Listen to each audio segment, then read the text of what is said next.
జాగ్రత్తగా వినండి, కొంచెం సెన్సిటివ్ విషయాలు ఇవి, కొంచెం జాగ్రత్తగా వినండి. ఎపిసీలకు రాసిన పత్రిక 4వ అధ్యాయం 23వ వచనం. ఎపిసీలకు రాసిన పత్రిక 4వ అధ్యాయం 23వ వచనం. మీ చిత్తవృత్తి యందు నూతన పరచబడిన వారై నీతియు యథార్థమైన భక్తి గలవారై దేవుని పోలికగా సృష్టింపబడిన నవీన స్వభావమును ధరించుకోండి. ఏమర్థమైంది? ఫాలో అవుతున్న వాళ్ళకి అర్థమవుతుంది. నేను ఎందుకు చెప్తున్నాను వినండి. బయట ప్రకటింపబడుతున్న యేసుక్రీస్తు వేరు, బైబిల్లో ఉన్న యేసుక్రీస్తు వారు వేరు. బయట ప్రకటింపబడుతున్న బైబిల్ దేవుడు వేరు, బైబిల్లో కనబడుతున్న బైబిల్ దేవుడు వేరు. మరొకటి, బయట కనబడుతున్న పరిశుద్ధాత్ముడు వేరు, బైబిల్లో కనబడుతున్న పరిశుద్ధాత్ముడు వేరు. ఒక మాటలో చెప్పాలి అంటే అసలు మనం అనుకుంటున్న దేవుడు వేరు, బైబిల్లో కనబడుతున్న దేవుడు వేరు. అదేంటంటే అంత మాట అనేసరి మేము చర్చికి వచ్చాంగా అంటే, చర్చికి వచ్చిన బాగా వినండి, మన మైండ్లో దేవుడు, బైబిల్లో ఉన్న దేవుడు ఏదైతే అనుకున్నాడో ఆ దేవుడు ఉండడం మనకి, మన మైండ్కు ఓ దేవుడు ఉంటాడు. ఉదాహరణ చెప్తాను వినండి. టేస్ట్లు అనేవి బాగా వినాలి. ఇక్కడ చిత్తవృత్తి అన్నాడు చూసారా? చిత్తవృత్తి అంటే మన మైండ్ కూడా కొన్ని డిజైర్స్ ఉంటాయట, మన మైండ్స్కి కొన్ని థాట్స్ ఉంటాయట. అంటే నీకు తెలియకుండానే నీ మైండ్కి కొన్ని ఇష్టాలు ఉంటాయన్నమాట. ఒక వ్యక్తిని ఇష్టపడిపోయావు అనుకో, అతను కూర్చి నీకు ఎంత చెప్పినా ఎక్కదు. ఒక వస్తువుని ఇష్టపడ్డావు అనుకో, అది దానివల్ల నీకు ఉపయోగపడదురా అని ఎంత చెప్పినా నీకు ఎక్కదు. ఉదాహరణ చెప్తాను వినండి. మాకు గతించిన తరగతి మీకు జ్ఞాపకం చేస్తున్నాను. చంద్రబాబు నాయుడు గారు ఉన్నారు, జగన్ గారు ఉన్నారు. చంద్రబాబు నాయుడు గారిని ఇష్టపడిన వారి దగ్గరికి వెళ్ళి ఆయన నెగిటివ్ స్టేట్స్ అన్నీ ఆయనకి వాళ్ళకి చెప్పండి. మీ చిత్తవృత్తి యందు నూతన పరచబడిన వారే. మీ చిత్తవృత్తి యందు అంటే మన మైండ్కి బాగా వినాలి. మన మైండ్కి కూడా ఒక మైండ్ ఉంటుందంట. నా మాటలు అర్థమవుతున్న లేదు. మన మైండ్కి కూడా ఒక మైండ్ ఉంటుంది. అంటే దానికి ఇష్టాలు ఉంటాయి, దానికి ఆలోచనలు ఉంటాయి, దానికి నచ్చినవే అది స్వీకరిస్తుంది. నువ్వెంత చెప్పు, దానికి ఇష్టమైన ఆన్సర్ బయట చెప్తుంది. ఇప్పుడు గూగుల్ ఉందనుకోండి, గూగుల్లో ఒక లెక్క అడిగితే ఎలా ఉన్నదో అలా చెప్పేస్తుంది. ఒక ఇన్ఫర్మేషన్ నువ్వు ఒక మైండ్లో ఒకటి పెట్టుకుని గూగుల్లో ఒక ఇన్ఫర్మేషన్ అడిగితే నువ్వు అడిగింది రైటా రాంగ్ అని గూగుల్ పక్క చెప్తుంది. ఎలక్ట్రికల్ వస్తువు ఏదైనా మన అడిగిన ఇన్ఫర్మేషన్ కరెక్ట్గా చెప్తుంది. కానీ అదే ఇన్ఫర్మేషన్ నిన్ను అడిగితే నువ్వు సరిగా చెప్పు, ఎందుకు చెప్పినా నీకు నచ్చిందే చెప్తావు. ఎందుకు? మన మైండ్కి ఒక మైండ్ ఉంటుంది. నా మాటలు అర్థమవుతుంది లేదు. ఇప్పుడు ఫలానా మంత్రి గారు ఏంటి, ఫలానా ప్రెసిడెంట్ ఏంటని అడిగితే డేటా మొత్తం చెప్తుంది, ఎలా ఉందో అలా ఉందో చెప్తుంది. అదే ప్రెసిడెంట్ గారి కోసం నిన్ను అడిగితే నువ్వు చెప్పు, ఎందుకు చెప్పు, నా ప్రెసిడెంట్ గారు అంటే నీకు ఇష్టం. మన మైండ్కి కొన్ని అర్థమవుతుందో లేదో, నా మాటలు అర్థమవుతుంది అంటే ఇవన్నీ చూస్తుంటే మనకి ఏమర్థమవుతుంది? ఒక్కొక్క మైండ్కి, అంటే ఇక్కడ ఇన్ని రకాల మనుషులు ఉన్నారా, ఒక్కొక్కరికి ఒక్కొక్క మైండ్ ఉంటుంది అన్నమాట. చెప్పిందో పట్టాన్న ఎక్కదు, మన చెబుతున్న అర్థం కాదు. ఇది మారాలి. ఇది మారకపోతే కళ్ళ ముందుకి సత్యం వచ్చి చెబుతున్నా, కళ్ళ ముందుకి సత్యం వచ్చినా మన బుర్రలు పనిచేయవు. కళ్ళ ముందుకు సత్యం వచ్చి కనబడుతున్నా మన కళ్ళు పనిచేయవు, చెవులు వినబడవు. సౌండ్ తగ్గించాను. చెవులు వినబడు, కళ్ళు కనబడు. ఇంకా మీకు అర్థం కావాలంటే ఒక ఉదాహరణ చెప్తాను వినండి. యేసుక్రీస్తు వారికి గతించిన తరగతులు మీకు జ్ఞాపకం చేస్తున్నాను. యేసుక్రీస్తు వారికి దగ్గరగా ఉన్న శిష్యులు ఉన్నారు. సుమారు 7 అద్భుతాలు చేస్తాడండి వీళ్ళ దగ్గర. 5,000 మందికి భోజనాలు పెడతాడు. తర్వాత 4,000 మందికి భోజనాలు పెడతారు. ఊరి నుంచి వచ్చిన వారిని అందరినీ స్వస్థపరిచాడు. అనేక కార్యాలు చేస్తారు. గుడ్డి వారికి చూపునిస్తాడు. ఒకటేంటి రెండేంటి, చాలా మంది రోగుల్ని లేవనెత్తి నిలబెడతాడు. సుమారు 8 అధ్యాయాల్లో 7 అద్భుతాలు చేస్తే మొత్తం 7 అద్భుతాలు చూసిన తర్వాత ఒకరోజు యేసుక్రీస్తు వారు ఆ సముద్రం మీద నడిచి వస్తుంటే వీళ్ళు ఏమంటారు చెప్పిన? దయ్యం వస్తుందంటారు. అదేంటి మరి 5,000 మందికి భోజనాలు పెట్టినోడు సముద్రం మీద నడలేడా? 7 అద్భుతాలు చేసిన వాడు సముద్రం మీద నడిచి గాలిని అనసలేడా? 4,000 మందికి భోజనాలు పెట్టిన వాడు సముద్రం మీద నడిచి రాలేడా, గాలిని అనసలేడా? వాళ్ళకి ఎందుకు అర్థం కావట్లేదు? వాళ్ళకు ఒక మైండ్ ఉంది. ఆ మైండ్లో నుంచి వాళ్ళు ఆలోచిస్తున్నారు కనుక కళ్ళ ముందు ప్రభువు నడిచి వస్తున్నా చెప్పండి వాళ్ళకి అర్థం కావట్లేదు. ఇంకా మీకు అర్థం కావాలంటే ఉదాహరణ చెప్తాను. ఇంత అద్భుతాలు చేసిన తర్వాత ప్రభు అయిన యేసుక్రీస్తు వారు గాలిని, సముద్రాన్ని అలా అనిసేస్తుంటే వీళ్ళకి అర్థం కాక భూతం వస్తుంది అనుకుంటాడు. ప్రభు ఏమంటాడు చెప్పిన, రొట్టెలు గుచ్చిన సందర్భం మీకు జ్ఞాపకం లేదా అంటాడు. ఎందుకు రొట్టెలు గుచ్చిన సందర్భం ఎందుకు అంటున్నాడు? 5,000 మందికి రొట్టెలు పెట్టినోడిని సముద్రం మీద నడిచి రాలేనని ఎందుకు అనుకుంటున్నారా అని దాని అర్థం. అంటే మన కొన్ని మైండ్లో కొంచెం గుడ్డిగా కొన్ని ఫిక్స్ అయిపోయి ఉంటాం అన్నమాట. ఆ మైండ్కి అదే ఇష్టపడుతుంది, ఎంత చెప్పినా బుర్రకి ఎక్కదు. మీరు ఎంత చెప్పండి, ఆ మైండ్లో అలాగే తిరుగుతుంటాయి, అవే అర్థమవుతుంటాయి, అవే మనం స్వీకరిస్తుంటాం. మనకు నచ్చినట్టుగా మనకు నచ్చిన విషయాలే మనం వింటుంటాం కనుక మన బుర్రలకు పట్టాన్ని ఎక్కదు. దీన్ని మార్చడానికి వచ్చిన వాడే పరిశుద్ధాత్మదేవుడు. మాటలు అర్థమవుతుందా? చిత్తవృత్తి మారాలి. చిత్తవృత్తి అంటే నా మైండ్కి ఒక మైండ్ అంత చూసారా, ఆ మైండ్ మారాలి. ఆ మైండ్ మారనంత కాలము నేను ఎంత వాక్యం విన్నా నా బుర్రకి ఎక్కదు. మరో ఉదాహరణ చెప్తాను వినండి. చాలామంది పిల్లలకి జాగ్రత్తలు చెప్తుంటారు. ఏమైనా జాగ్రత్తలు అంటే, ఆడుతూ తిరక్కరా పాడు చేసేస్తాడు నిన్ను అంటారు. ఆడుతూ ఉండకరా ఆడు పాడు చేసేస్తాడు నిన్ను అంటాను. అడుగుతున్నాను, ఆడుతూ ఎందుకు తిరుగుతున్నాడు వీడు?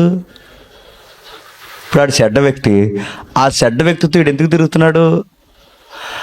ఆడుకున్న కోరికలు ఈడుకున్న కోరికలు మ్యాచ్ చేయగనక వాళ్ళ ఫ్రెండ్స్ అయ్యారు. ఆడు థాట్స్ ఈడు థాట్స్ ఒకేలా ఉన్నాయి కనుక వీళ్ళు ఫ్రెండ్స్ అయ్యారు. వాళ్ళ మైండ్ ఒకేలా ఉన్నప్పుడే కదండి ఫ్రెండ్స్ అవుతారు. ఇప్పుడు వీడి మైండ్ ఒకలా ఉండి వాడి మైండ్ ఒకలా ఉంటే వీళ్ళకి స్నేహం కుదురుద్దా? అడిగి నాకు సెట్ అవ్వదని అంటారు. అయినా వాడితో తిరుగుతున్నాడు, మా బంగారం చాలా బంగారం అని నువ్వు చెప్తున్నావంటే నువ్వు గమనించు, వాడుకున్న మైండే వీడికి ఉంది. వాడుకున్న మైండే వీడికి ఉంది, అందుకే వాడికి ఫ్రెండ్షిప్ కుదిరింది. అది మనం ఒప్పుకోం. అంటే ప్రతి ఒక్కరికి ఒక మైండ్ ఉంటుంది, బయటికి కనబడదు. అది ఆ మైండ్ స్వీకరిస్తున్న కొన్ని విషయాలు ఉంటాయి.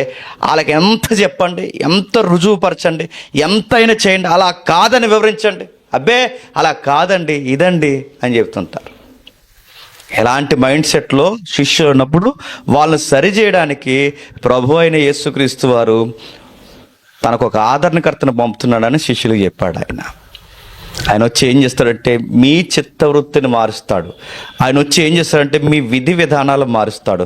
వాళ్ళని జాగ్రత్తగా గమనిస్తే, నేను లాస్ట్ వీక్ క్లాస్ జ్ఞాపకం చేస్తున్నాను ఎందుకంటే ఇది మీకు అర్థమవుదని. శిష్యులు కూడా వచ్చినప్పుడు వాళ్ళ దగ్గర 3 గవర్నమెంట్లు ఉంటాయి, లేదా 3 పరిస్థితులు ఉంటాయి.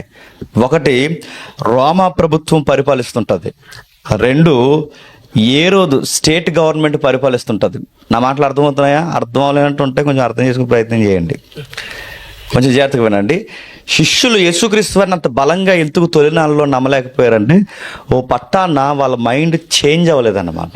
ఓ పక్కన రోమా ప్రభుత్వం కేంద్ర స్థాయిలో పరిపాలిస్తుంది, మరో పక్కన రాష్ట్ర స్థాయిలో హేరోదు ప్రభుత్వం ఉంది, మరో పక్కన మత ప్రభుత్వం కూడా నడుస్తుంది, అది సన్హెడ్రిన్ సభ అంటారు. ఈ 3 ప్రభుత్వాలు లేదా ఈ 3 మానవ అధికారాల కింద సమాజం నలిగిపోయింది. ఆ రోజు ఎంతగా నలిగిపోయిందంటే కనీసం వాళ్ళకి వేసుకోవడానికి బట్టలు కానీ, పౌర హక్కులు కానీ, వాక్ స్వాతంత్రం కానీ ఏమీ లేవు. వాళ్ళకి దిగుబడి విషయంలో కూడా వాళ్ళకి సరి అయిన రాయితీలు లేవు. పన్నులు వసూలు చేసి రోమా ప్రభుత్వం రుద్దేసింది. ఆ తిక్కలోడు ఉన్నాడు హేరోదు, వాడికి వావి వరుసలు ఉండవు. ఆడదో రకమైన పనులు చేస్తాడు, ఎందుకంటే తమ్ముడు భార్యని తెచ్చుకున్నాడుగా, ఆడదో రకం. అలాంటి పనులన్నీ చేస్తాడు. స్టేట్ గవర్నమెంట్ బాగాలేదు, సెంట్రల్ గవర్నమెంట్ బాగాలేదు. మరో పక్కన మతం ఏమన్నా ఉద్ధరిస్తుంది, మనకి స్వేచ్ఛనిస్తుంది అంటే ఈ మత పెద్దలు ఏం చేస్తున్నారంటే నిలువు టంగీలు వేసుకుని సంత వీధుల్లో వందనాలు చెప్పించుకుని దండం పెట్టరా అని ఒక్కొక్కరిని బెదిరించుకుంటూ తిరుగుతున్నారు. వీళ్ళకి ఎక్కడ చూసినా వీళ్ళకి స్వేచ్ఛ కానీ మనశ్శాంతి కానీ లేదు. అలాంటి టైంలో బాప్టిజం ఇచ్చి యోహాను తెర మీదకి వచ్చి దేవుని రాజ్యము సమీపిస్తుంది అనగానే వీళ్ళ మైండ్ ఎలా ఉంటుంది చెప్పండి? మైండ్ ఎలా ఆలోచిస్తుంది చెప్పనా? చిన్నప్పటి నుంచి ఒక మోటివేషన్లో పెరుగుతాం, ఒక పరిస్థితుల్లో పెరుగుతాం. ఆ పరిస్థితులు ఆ మోటివేషన్ ప్రకారమే మన మైండ్ ఆలోచిస్తుంది. పెద్దలు ఉంటారా, మన కుటుంబం ఉంటుంది కదా, కుటుంబం ఏది చెప్పిందో ఆ మైండ్లోనే పెరుగుతాం మనం. మన సహవాసాలు ఏం చెప్పాయో ఆ మైండ్లో పెరుగుతాం మనం. మన స్కూల్ కల్చర్ ఏదైతే చెప్పిందో ఆ మైండ్లోనే పెరుగుతాం మనం. మన యాటిట్యూడ్ అంతా భౌతిక విషయాలను ఆధారం చేసుకుని మన మైండ్ పనిచేయడం స్టార్ట్ చేస్తుంది. శిష్యులకు కూడా వాళ్ళ చుట్టూ భౌతిక విషయాలు కొన్ని ఉన్నాయి. సెంట్రల్ గవర్నమెంట్ ఉంది, స్టేట్ గవర్నమెంట్ ఉంది, మతము అనే అధికారం ఉంది. ఈ ఈ 3 ఒత్తిళ్ళ కింద వీళ్ళు బ్రతుకుతున్నప్పుడు వీళ్ళ మైండ్ ఏం ఆలోచిస్తుంది? ఎప్పుడు ఫ్రీడమ్ వస్తుందా అని ఆలోచిస్తుంది, ఎప్పుడు స్వేచ్ఛ వస్తుందా అని ఆలోచిస్తుంది. ఆ స్వేచ్ఛ కొరకు ఎదురు చూస్తున్న ఆ మైండ్స్కి ఒక సౌండ్ వినబడ్డది, ఇదిగో దేవుని రాజ్యము సమీపిస్తుందని బాప్టిజం ఇచ్చి యోహాను చెప్పాడు. దేవుని రాజ్యం సమీపిస్తుంది అనగానే వాళ్ళు ఏం ఆలోచిస్తారు చెప్పండి? రామప్రభుత్వాన్ని వచ్చిన తర్వాత దేవుడు పడగొట్టేస్తాడు, చెప్పండి. ఇంకా మామూలుగా ఉండదు, ఆ పైన పిలాతుకి మామూలుగా ఉండదు, మొట్టుకాయలు గట్టిగా వేస్తాడు దేవుడు. అలాగే ఏరోదుగుడిని కూడా తీసి పడేస్తాడు. దేవుడి రాజ్యం అనగానే ఇప్పుడు వాళ్ళకున్న పరిస్థితులు వాళ్ళ మైండ్ ఎలా ఆలోచిస్తారు చెప్పండి? భౌతికంగానే రాజ్యం వస్తుందని ఆలోచించరా? అదే కదా ఆలోచిస్తారు, ఎందుకంటే వాళ్ళ మైండ్ అక్కడేగా నలుగుతుంది. ఈ టైంలో ఆ రాజ్యాన్ని పరిపాలిస్తున్న ఒక ఆయన వెనకాల వస్తున్నాడు. ఆయన ఎవరో కాదు, నజరేయుడైన యేసు అని సర్టిఫికేట్ ఇచ్చేసాడు బాప్టిజం ఇచ్చి యోహాను. ఆయన వచ్చిన తర్వాత బాప్టిజం ఇచ్చి యోహాను చెప్పినట్టుగానే యేసుక్రీస్తు వారు బయటకు వచ్చి స్వస్థతలు చేస్తున్నాడు, గుడ్డివారిని స్వస్థపరుస్తున్నాడు, రోగుల్ని లేవనెత్తుతున్నాడు. ఇక ఎప్పటికీ తీరిన సమస్యలు కూడా ఆయన సద్దుమణిగేలా చేస్తున్నాడు. ఇవన్నీ చూస్తున్నప్పుడు వీళ్ళకి ఏమనిపించిందంటే, ఇంకొచ్చేసిందిరా దేవుని రాజ్యం, ఇదే దేవుని రాజ్యం అంటే. ఇక మెల్లమెల్లగా ఏం చేస్తామంటే, ఒకరోజు రోమప్రభుత్వాన్ని కొడతాం, రెండవసారి ఏ రోజుని కొడతాం, ఇక మూడోసారి ఈ మతాన్ని పక్కకి గంటేస్తాం, వీళ్ళందరి సంగతి తేల్చేస్తామని ఈ ఫీలింగ్లో వాళ్ళు ఉన్నప్పుడు ఒక్కసారి కూడా గవర్నమెంట్ని ఏమో ఎసురిస్తారు.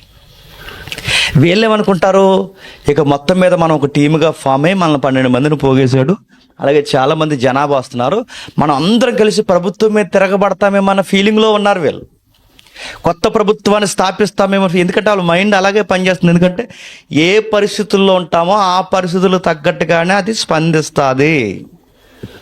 నువ్వు సినిమా చూసానుకో 3 గంటలు సినిమా చూసి వచ్చిన తర్వాత నువ్వు సేమ్ ఆ యాక్టర్ లాగే మాట్లాడే ప్రయత్నం చేస్తావు. నువ్వు ఆడికిలా నడుస్తుంటావు, ఆడికిలా మాట్లాడుతుంటావు, ఆడికిలాగా నీ డైలాగ్ డెలివరీ. ఎందుకంటే ఈ 3 గంటల ప్రభావం ఉంది, ఇప్పుడు ఆ సినిమా ప్రభావం నీ మీద ఉంది కనుక నీకు ఇస్సిస్లు ఎక్కువైపోతాయి లాంగ్వేజ్లో. అలాగే బిహేవ్ చేస్తుంటుంది మైండ్. శిష్యులు కూడా అది వాతావరణంలో ఉన్న వాళ్ళ మైండ్ అలా బిహేవ్ చేస్తుంది. అంటే మనకు కొత్త ప్రభుత్వం వస్తుంది, ఆ ప్రభుత్వానికి మనం రాజు, ఇదిగో యేసుడే, ఈయన మనం వెంబడిస్తున్నాం కనుక రివార్డులు అదిరిపోతే ఇక సింహాసనాలు మామూలుగా ఉండవు. ఈ థాట్స్లో ఉండి ఆయన రాజుగా ఊహించేసుకుని తిరుగుతుంటే ఎప్పుడు కూడా గవర్నమెంట్ ఒక మాట అనలేదు. పైగా ఆయన ఏం చేశాడంటే, మనం ట్యాక్స్ కట్టాలిగా అన్నాడు. కట్టాలి గురువు గారు అంటే మనం కూడా కట్టాలి. అదిగో ఫీటర్ ఇలా వచ్చి అక్కడ సెకిల్ ఉంటుంది ఆ చేప గర్భంలో, ఆ సెకిల్ తీసి ట్యాక్స్ కట్టే అనగానే వీళ్ళకి ఎలా ఉంటుందండి? వీళ్ళ డైలాగులు తెలుగు డైలాగులాగా ఏమనుకుంటారంటే, మేమెంత కట్టాలరా సిత్తు, మేమెంత కట్టాలరా పన్ను, మేమెంత కట్టాలి. ఈ ఫీలింగ్ ఉంది ఎవరికి? శిష్యులకి. వాళ్ళు ఎక్స్పెక్ట్ చేయండి ఏంటంటే ఎదిరిస్తాడు యేసుప్రభువు వారు కూడా. ఈయన ఎదిరించట్లేదు. ఈయన ఏమన్నాడంటే, ప్రభుత్వం చేతుల్లో మనుష్య కుమారుడు చనిపోతాడని చెప్పాడు ఆయన. మానవ ఆకారంలో ఉన్న ఈయన్ని శాస్త్రులు, పరిచయులు, పెద్దలు ఘోరంగా చంపేస్తారు ఆయన్ని. మీరు కత్తులు గుదియలు మీరు దుయ్యకండి, నా రాజ్యం ఈ లోక సంబంధమైనది కాదనగానే వీళ్ళకి ఏం అర్థం అవట్లేదు. ఇదేంటి వీళ్ళు ఏ విషయాన్ని మైండ్లో పెట్టుకుని వచ్చారు, ఈయన చెబుతున్న మాటలేంటి వీళ్ళకి అర్థం కాక చివరికి కంగారు అయిపోయి రోజు ఈయన ఏమంటున్నాడంటే, శాంతంగా ఉండండి, సమాధానంగా ఉండండి, జాగ్రత్తగా ఉండండి. గవర్నమెంట్ని ఎప్పుడు ఎదిరించట్లేదు. ఎంతసేపు చెప్పినా ఎవరికి చెప్తున్నాడు? ఈ చుట్టూ ఉన్న వాళ్ళకే బోధ చేస్తున్నాడు తప్ప గట్టిగా 2 తిట్లు వదిలేసాడు ఎవరిని? ఆ 7 నక్క నీతో నాకు పని ఎట్రా అన్నాడు అంతే. గట్టిగా మాట్లాడదు. ఎంతసేపు చెప్పినా వీళ్ళని మోటివేషన్ చేస్తున్నాడు తప్ప ఆ ప్రభుత్వాన్ని ఏమనడం లేదు. అప్పుడు వీళ్ళకి అర్థమైపోయింది, ఏంటి ఎంతసేపు చెప్పిన ఇలా అంటాడు, చంపేస్తారంటాడు, సిలువేస్తారంటాడు, ఈడ్చుకెళ్ళిపోయాడు అంటారు, రకరకాల మాట్లాడతారు. మనం ఊహించేది ఏంటి? ఈయన కదా అవసరమైతే వాళ్ళని చంపేస్తుంది, ఈయన కదా వాళ్ళతో ఫైట్ చేయాల్సింది, రివర్స్లో ఈయన లొంగిపోతానంటాడేంటి? ఇవన్నీ ఆలోచించి ఇంక తట్టుకోలేక పేతురు ఏమన్నాడంటే, ఇక చాలే ప్రభువా, నేను ఉండగా నిన్ను ఎవడేమనడానికి వీలు లేదన్నాడు. ప్రభు అన్నాడు, షటప్ అన్నాడు. నీకు అర్థం కావట్లేదు నా ఉద్దేశాలు ఏంటో, నీకు అర్థం కావట్లేదు. ఎందుకంటే మీరు ఒక మైండ్లో ఉన్నారు, మీ మైండ్కి ఒక మైండ్ ఉంది కనుక నేను చెబుతున్న విషయాలు మీ బుర్రకి ఎక్కట్లేదు.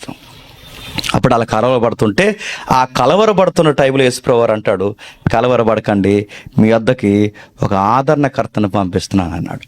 ఆ ఆదరణకర్తే చెప్పండి, పరిశుద్ధాత్ముడు. ఆయన వచ్చి ఏం చేస్తాడు? మీకు ఏదైతే అర్థం కావట్లేదు, మీ చిత్తవృత్తి ఉందో చూసారా, ఆ చిత్తవృత్తిని మారుస్తాడు. ఆ చిత్తవృత్తిని మార్చడమే కాదు, దేవుడు అంటే ఏంటి, పరిశుద్ధాత్ముడు అంటే ఏంటి, యేసుక్రీస్తు వారు అంటే ఏంటి, రాజ్యం అంటే ఏంటి, ఇవన్నీ మీకు అర్థమవ్వాలి అంటే ఖచ్చితంగా ఆయన మీకు వస్తే కానీ మీ మైండ్ సెట్లు మారు.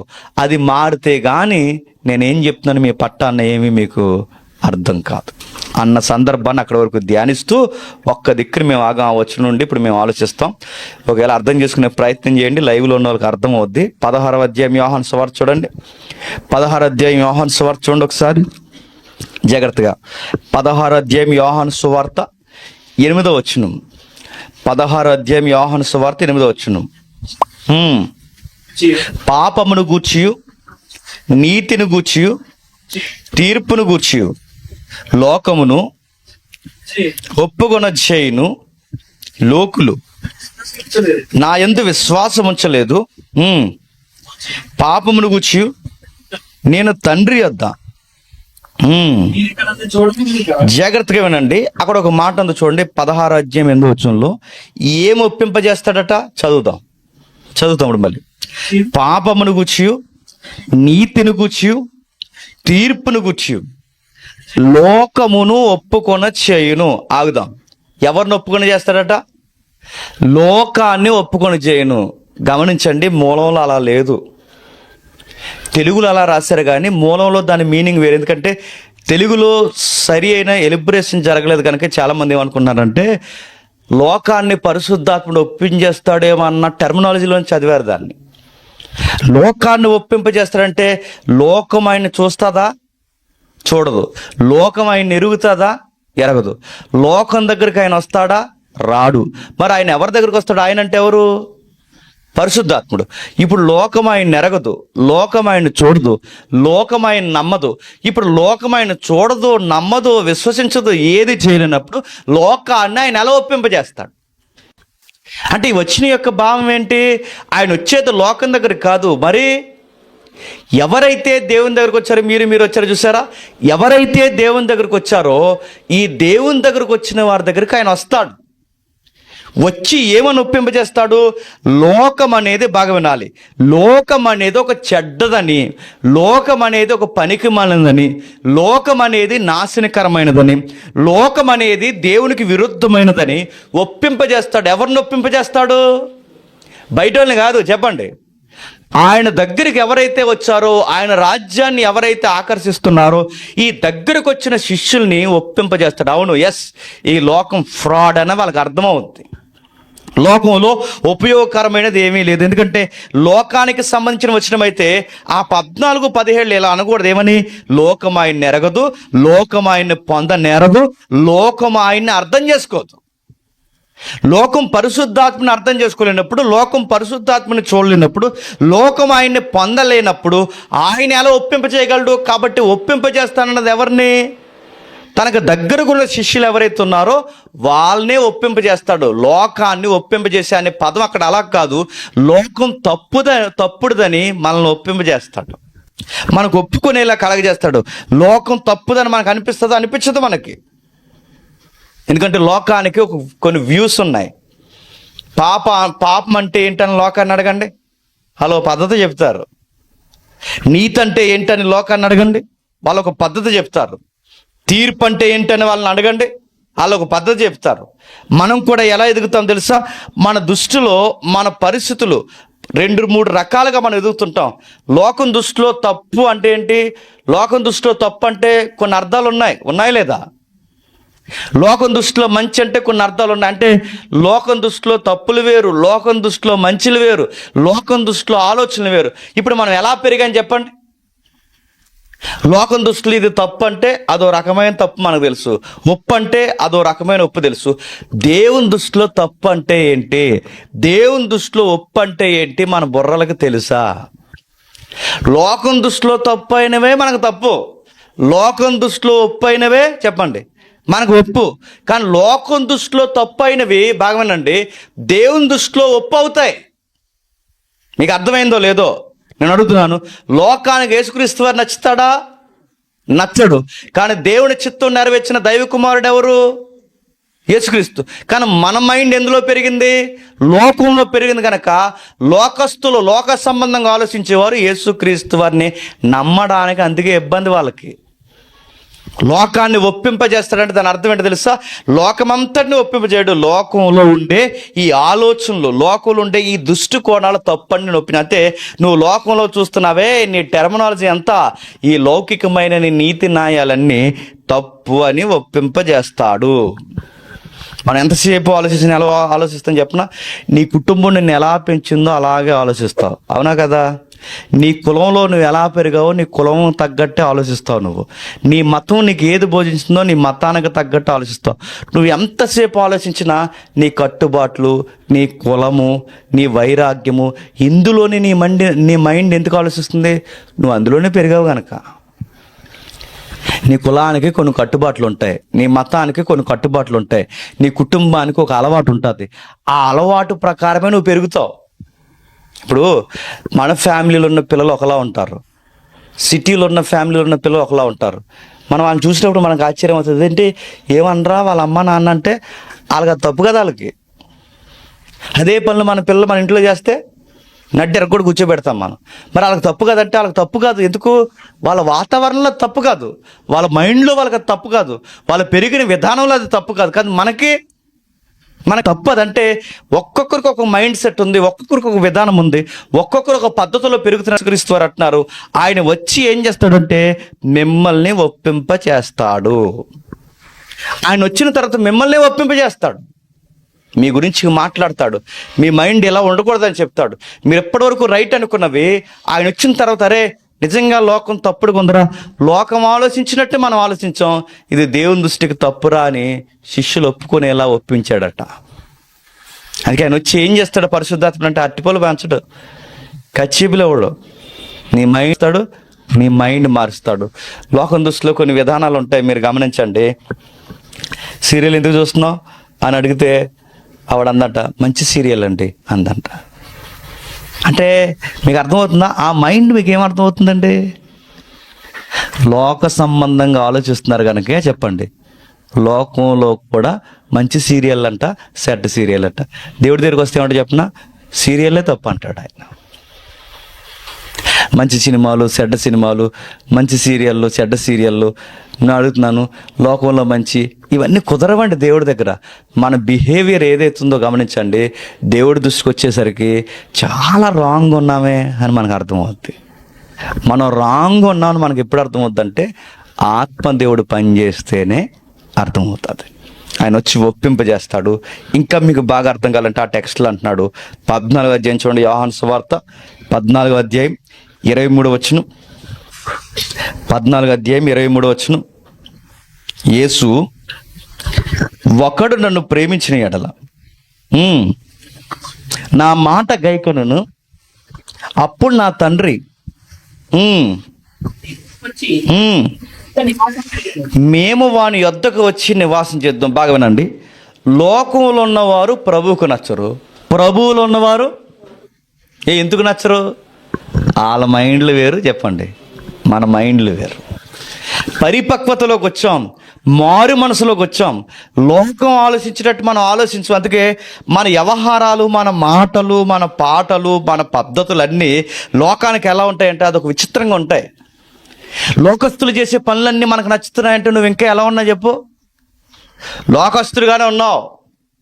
నువ్వు లోకంలోకి పోయి నీకు ఇంకా ఎంజాయ్ చేయాలనిపిస్తుందంటే నువ్వు గమనించు. నువ్వు లోకంలోకి పోయి నీకు ఇంకా ఎంజాయ్ చేయాలనిపిస్తుందంటే నువ్వు మారేవని ఎవడన్నాడు? సేమ్ కొంచెం ఫ్లేవర్ మార్చావంతే, సేమ్ ఎంజాయ్. నువ్వు మారేవని ఎవరు? నువ్వు మారలా. నీకు వాళ్ళకలా తిరగాలనిపిస్తుంది, వాళ్ళకలాగా కూర్చోవాలనిపిస్తుంది, వాళ్ళకలాగా నడవాలనిపిస్తుంది, వాళ్ళకలా మాట్లాడాలనిపిస్తుంది, వాళ్ళకలా బిహేవ్ చేయాలనిపిస్తుంది, వాళ్ళకలాగే ఏవైతే ఉన్నావో ఈ పనికిమాలిన విషయాలు అన్నింటిలో డిస్కషన్ చేయాలనిపిస్తుంది. ఇవన్నీ నీకు అనిపిస్తుంది. నువ్వు ఇంకా అలాగే ఉన్నావంటే నువ్వు గమనించు, నువ్వు మారలేదు. ఒకవేళ నువ్వు మారితే లోకానికి నచ్చింది నీకు నచ్చుతుందా? నీకు నచ్చదు. ఇదే ఆదివారం నీకు సిటీలో, బాగా వినాలి, ఇదే ఆదివారం నీకు సిటీలో ఏదో కార్యక్రమం జరుగుతుంది, లేకపోతే ఏదో ఎగ్జిబిషన్ జరుగుతుంది, ఏదో జరుగుతుందంటే నీకు అక్కడికి సండే మానేసి వెళ్ళాలనిపిస్తుందంటే నీ గమనించు, నీ మైండ్ ఎలా ఉందో నీకు అర్థం అవ్వాలి. నీ మైండ్ సెట్ ఎలా ఉందో నీకు అర్థం అవ్వాలంటే నువ్వు లోకాన్ని ఇంకా అంటుపెట్టుకుని ఉన్నావు. నువ్వు లోకంతో ఇంకా అలానే బతుకుతున్నావు, నువ్వు లోక సంబంధంగా ఆలోచిస్తున్నావు. ఎందుకంటే నీకు దేవుడి ఇష్టాలు నీకు నచ్చినప్పుడు లోకం నీకు నచ్చదు. నువ్వు కలవలేవు, కూర్చోలేవు, అందరితో పాటు నిలబడలేవు, అక్కడ ఉండలేవు, అందరిలాగా నువ్వు ఆలోచించలేవు. నువ్వేం చేస్తావంటే నువ్వు రోజు రోజుకి లోకాన్ని అసహించుకునే పరిస్థితులు చేస్తావు. ఎప్పుడైతే లోకాన్ని మనం ద్వేషిస్తామో అప్పుడు అన్నాడట, నా ఆజ్ఞను గైకొని లోకాన్ని ఎవడైతే ద్వేషిస్తాడో నేను వచ్చి వాడితో నివాసం చేస్తాను. అదే చెప్తాడు చూడండి 14:23 14:23 యేసు, ఒకడు నన్ను ప్రేమించిన ఎడల వాడు నా మాట గైకొనును, అప్పుడు నా తండ్రి వాడిని ప్రేమించును. ఏం చెప్తున్నాడండి? దేవుడి ప్రేమకి కండిషన్స్ ఉన్నాయా లేవా? ఉన్నాయా లేదా? నువ్వు లోకాన్ని వదిలిన ఆజ్ఞను పాటిస్తే గాని నేను నిన్ను ప్రేమించినాడు. మీరు రాసి పెట్టుకోండి, మీరు ఏమనుకుంటే అనుకోండి. ఈ దేవుడిని ఎలా అర్థం చేసుకుంటారో అర్థం చేసుకోండి. నువ్వు ఇంచు లోకంతో కలిసిన దేవుడు అన్నాడు, నిమిషం కూడా నీతో ఉండను రా అని చెప్పాడు. అంతే. క్షమించడంలో షరతులు లేవేమో కానీ, కృప చూపించడంలో షరతులు లేవేమో కానీ, ప్రేమించడంలో మాత్రం దేవుడు అన్నాడు కండిషన్స్ అప్లై అవుతాయి. ఏం కండిషన్స్ అప్లై అవుతాయి ప్రభు అంటే, నా కమాండ్స్ నువ్వు పాటించి, నీ థాట్స్, నీ చిత్తవృత్తి మార్చుకొని, లోకాన్ని నువ్వు ద్వేషించి నాకు దగ్గరగా ఉంటే కానీ నేను వచ్చి నీతో నేను నివాసం చేయను అన్నాడు. అంతే. దేవుడు మనతో నివాసం చేయకపోతే మీరు గమనించండి, మనం ఎలా జీవించాలో మనకు అర్థం కాదు. దేవుడు మనతో నివాసం చేయాలంటే ఆయన ఆజ్ఞ పాటించాలి. ఆ వచనంలో అందే మనం దేవుడిని ప్రేమించాలి. మనం ఎప్పుడైతే దేవుడిని ప్రేమిస్తామో దేవుడు చెప్పండి మనల్ని ప్రేమిస్తాడట. మనం ఎప్పుడైతే దేవుని ప్రేమిస్తామో ఆయన ఆజ్ఞలు మనం పాటిస్తామట. దేవుని ప్రేమిస్తామని ఎలా తెలుస్తుంది? గులాబీ ఇస్తే తెలుస్తుందా? దేవుని ప్రేమిస్తే ఎలా తెలుస్తుందండి? ఐ లవ్ యూ అని చెప్తారు దేవుడికి. దేవుని ప్రేమిస్తే ఎలా తెలుస్తుంది? లోకంలో నీకు నచ్చినట్టు బతుకో చెప్పండి. నీ దేవుడికి నచ్చినట్టు బతుకుతా, అదే ప్రేమించడం అంటే. మాతో పాటు నువ్వు ఎందుకురా సినిమాలకు రావంటే రామరా, ఎందుకంటే మా దేవుడికి ఇది నచ్చదురా. మాతో పాటు ఎందుకురా మా తీర్థాలకు రారు మీరు, మా తీర్థయాత్రలు రారు మీరు, మాతో పాటు ఎందుకురా మా సంబరాలకు రారంటే రామరా, మా దేవుడికి ఇది నచ్చదురా. మా దేవుని చిత్తమే చెప్పండి, మా చిత్తం రా. కానీ దేవుని చిత్తం నీ చిత్తవృత్తిలో జరగకపోతే నీకు నచ్చింది నువ్వు చేసేయమంటావంటే దేవుడు ప్రేమ కలిగిన వాడు, అర్థం చేసుకోండి, నీ బంధ అర్థం చేసుకుంటాడు. నేను ఆయన కండిషన్స్ అప్లై అవుతాయి. దేవుడికి నచ్చినవి కొన్ని ఉంటాయి. లోకంలో అక్కడ ఉండొద్దు అంటాడు, వంటకంతే అక్కడ. వెళ్ళొద్దు అంటాడు, వెళ్ళకంతే అక్కడ. కలొద్దు అంటాడు, కలకంతే అక్కడ. ఒకటా రెండా బైబిల్ లోకాన్ని గురించి ఎన్నిసార్లు ఎలిబ్రేట్ చేసింది. లోకము చెడ్డది, దానికి దేవుడు నచ్చడు, ఈ లోకము ఆరాధించే దైవం నిజ దేవుడు కాదు, ఈ లోకం యొక్క దైవం సాక్షాత్తు సాతానగాడే. ఆ సాతానగాడు ఈ జనాల్ని మభ్య పెట్టాడు. అలాంటి లోకం నీకు ఎలా నచ్చుతుంది? నీ చిత్తవృత్తి ఎంతసేపు ఆలోచించినా, నీ మైండ్ ఎంతసేపు ఆలోచించినా ఆ లోకం నుండి ఆలోచిస్తున్నావు కనుక నీకు పర్లేదనిపిస్తుంది. కొన్ని విషయాలు పర్లేదని నువ్వు అంత ధైర్యంగా ఎలాగనగలుగుతున్నావు? నీ మైండ్, నీ కాన్సెప్ట్ చెప్తుంది ఏమనంటే పర్లేదని. నీ మైండ్ చెప్పింది నువ్వు విన్నావో ఎగిరిపోతావు. నీ మైండ్ చెప్పింది కాదు, దేవుని చిత్తం ఏం చెప్తుంది అది వినాలి నువ్వు. నీ మైండ్ చెప్పింది దేవుని దగ్గర పట్టుకెళ్ళు, దేవుడు చెప్తాడు ఎర్రర్రా తప్పులో ఉన్నావు అని చెప్తాడు. దేవుడు తప్పులో ఉన్నావు రాంగ్ రాంగ్ రాంగ్ అని చెప్తుంది. మరి ఇది పర్లేదు కదా, ఎవడు చెప్పాడు పర్లేదని? దేవుడు చెప్తాడు, వ్యతిరేకిస్తాడు, ఒప్పుకోడు. అందుకే ఆయన వచ్చి మనతో నివాసం చేయాలి. దేవుడు మనతో వచ్చి నివాసం చేస్తే ఎంత ధన్యత అండి! దేవుడు మనతో వచ్చి నివాసం చేస్తే ఎంత ధన్యకరంగా ఉంటుంది చెప్పండి. దేవుడు మనతో ఉంటే, మనలో ఉంటే, మనతో నివాసం చేస్తే ఎంత ధన్యకరంగా ఉంటుంది చెప్పండి. ఆయన వచ్చి మనతో నివాసం చేయాలంటే మళ్ళీ సూత్రం చెప్తాను, ఈ సొసైటీకి నువ్వు వేరుగా ఉంటే గాని ఆయన నీతో ఉండడు. అంతే. సొసైటీకి వేరుగా ఉండాలి. ఈ లోక సంబంధమైన ఫంక్షన్లకు వేరుగా ఉండాలి, ఈ లోక సంబంధమైన పద్ధతులకు వేరుగా ఉండాలి, ఈ లోక సంబంధమైన వ్యక్తులకు వేరుగా ఉండాలి. నువ్వెవరితో అయితే బాగా వినాలి, నువ్వెవరితో అయితే నువ్వు ఎక్కువ కలిసి తిరుగుతున్నావో వాళ్ళ లోక సంబంధాలు అయితే వాళ్ళకి వేరుగా ఉండాలి. మా చుట్టాలండి అంటే దేవుడు అంటాడు, ఆడు నువ్వు ఈ లోకంలో తిరిగి అంటాడు. నీ చుట్టమైతే మేము ఫలానా అంటే మేము దేవుడి దగ్గర ఈ లెక్కలన్నీ చల్లో. మా కులం అంటే కులం అయితే దేవుడి దగ్గరకు వచ్చే కులం కుదరదు, దేవుడి దగ్గరికి వచ్చే పద్ధతులు కుదరవు. మీరు గమనించండి, ఈ మాటలు చెప్తే మనమే ట్రోల్ చేస్తారు, కానీ నేను తప్పక అయినా చెబుతున్నాను. వివాహ కార్యక్రమాల్లో మామిడాకులు కట్టినా దేవునికి నచ్చదు. మీరేమనుకుంటే అనుకోండి. ఆక్సిజన్ కోసం కట్టామంటే నేను అడుగుతున్నాను, ఆక్సిజన్ ఇచ్చినాడు ఎవడ? మామిడాకులా? నేను ఎవడ కట్టమన్నాడు? దేవుడు మళ్ళీ చెప్తున్నాను, ఊరకే ఉండడండి. ప్రేయర్స్కి ఆన్సర్ వెంటనే రాదు. ఎందుకు రాదో చెప్పరా? నువ్వు మళ్ళీ సీరియస్గా ఆలోచించు. నువ్వు చాలా విషయాలు నీకు నచ్చినట్టు చేసేది దేవుడికి నచ్చుతుంది అనుకుంటున్నావు. నీకు నచ్చినట్టు ఆ పెళ్ళికి వెళ్ళినప్పుడు వాళ్ళు ఏం చేస్తున్నారంటే అక్షింతలు తీసేశారు, పూలు పెట్టారు అక్కడ. నేను అడుగుతున్నాను, సేమ్ వ్యవహారమేగా. అక్షింతలు తీసో పూలు పెట్టు, ఆ పూలు జలమంటున్నావు. నడుతున్నాను, ఏమి లేదు, జస్ట్ ప్యాటర్న్ మార్చావు, తీసి మళ్ళీ అయ్యేయమంటున్నావు. ఇది ఎలా ఉందంటే ఇశ్రాయేలు యెహోవానే మొక్కారట, కాకపోతే దూడను నెట్టుకున్నారట ఎదరగా, అంతే. దీన్నే చిత్తవృత్తి అంటారు. నా మాటలు అర్థమవుతున్నాయి. దీన్నే అంటే మీరు మారామనుకుంటాం కానీ అవే చేస్తాం, కాకపోతే కొంచెం ప్యాటర్న్ మారుస్తాం అంతే. మారామనుకుంటే కానీ కొంచెం ప్యాటర్న్. ఇశ్రాయేలు యెహోవానే మొక్కారు, కాకపోతే ఆ యెహోవా ఏడ్రా అంటే ఇదిగో ఈ దూడే యెహోవా అని చెప్పారు. అంటే వాళ్ళు యెహోవానే మొక్కుతారు కానీ దూడని చేపిస్తారు. మనం దేవుడిని ఆరాధిస్తాం కానీ ఆ దేవుడి పేరు మీద అన్ని మనం చేస్తాం. ఇదే మారాలి. అందుకే ఈయన మారాలి. మనం మారితే కానీ ఆయన మన దగ్గరకు వచ్చి నివాసం చేయడట. నువ్వు మారితే కానీ నీ దగ్గరికి నేను రాను అని ఖచ్చితంగా కరాఖండిగా చెప్పాడు. ఎంతగా మారాలి చెబుతున్నట్టు చూడండి ఒకసారి. కొరింథీయులకు రాసిన పత్రిక, కొరింథీయులకు రాసిన పత్రిక 6వ అధ్యాయం, కొరింథీయులకు రాసిన పత్రిక 6వ అధ్యాయం 16వ వచనం. జాగ్రత్తగా వినండి. కొరింథీయులకు రాసిన పత్రిక 6వ అధ్యాయం 16వ వచనం. దేవుని ఆలయానికి అంటే మనము లేదా సంఘము లేదా దేవుని సమూహము విగ్రహాలతో ఏమి పొందుక? మనము జీవము గల దేవుని ఆలయమై ఉన్నామని అందుకు దేవుడు ఎలాగో సెలవిస్తున్నాడు. లోకాన్ని బాగా వినండి. విగ్రహముతో ఏమి పొందుక? విగ్రహం అనగానే మీరు అనుకుంటారు, విగ్రహం అనగానే ఒక ఆకారం పెట్టి దాన్ని మొక్కడం, అది మాత్రం విగ్రహం అనుకుంటారు. మీ చిత్తవృత్తిలో బ్రతికే ఏదైనా చెప్పండి విగ్రహమే. నీకు లోకంలోకి ఆకర్షించేది ఏదైనా విగ్రహమే. నువ్వు ఇష్టపడే ఏదైనా విగ్రహమే. అక్కడ వరకు ఎందుకు? నిన్ను నువ్వు డిఫెన్స్ చేసుకుని నిన్ను నువ్వు ప్రేమించుకున్నా చెప్పండి నీకు నువ్వే విగ్రహం. దేవుడు చెప్తున్నాడు విగ్రహాలతో అంటే మీకు ఎందుకు ఈ పొంతిక అంటున్నాడు. మనము జీవం గల దేవుని ఆలయమే ఉన్నాము. అందుకు దేవుడు ఎలాగో సెలవిచ్చున్నాడు. ఏమని? నేను వారిలో నివసించి సంచరింతుదును, నేను వారి దేవుడినయుందును, వారు నా ప్రజలయుందురు. కావున మీరు వారి మధ్య నుండి బయలు వెళ్ళి, బాగా వినాలి, వాళ్ళ మధ్య నుండి బయలు వెళ్ళి, మళ్ళీ అడుగుతున్నాను, వాళ్ళ మధ్య నుండి బయలు వెళ్ళి ప్రత్యేకంగా ఉండి. మరలా అడుగుతున్నాను, ఇందాక యోహాను సువార్త చదివా, మర్చిపోద్దా? 14లో ఆ చదివిన 16:8 చదువు. ఆయన వచ్చి ఏం ఒప్పింపజేస్తాడట?